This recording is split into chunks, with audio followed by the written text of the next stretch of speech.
We discovered that if you teach a person to go from a narrow focus on something physical, something material, and broaden their focus, open their awareness and put their attention on space, on nothing, and create what's called a divergent focus, the act of sensing and no longer analyzing, thinking, begins to slow the brainwaves down from that beta brainwave state to a low-level beta, and then all of a sudden to alpha.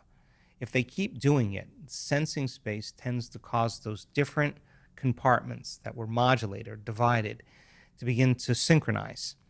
And what syncs in the brain actually links in the brain. So the brain starts firing in a more holistic state. In other words, every single area of the brain is resonating at the same frequency. And now the brain is functioning as one neurological network instead of individuals. And that kind of holism, that kind of order feels really good.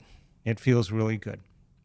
And so people practice slowing their brainwaves down, not only to get beyond the analytical mind, but to cause the brain to fire in a more coherent way. And if we're going to have a clear intention about what we want, the more coherent the brain, the clearer the intention. So we've seen in 7 days, even in 4 days, these dramatic changes in the levels of coherence and order that take place in the brain. The brain's firing in a more holistic state. That's when the person notices a change in their anxiety and their depression and their PTSD, whatever it is.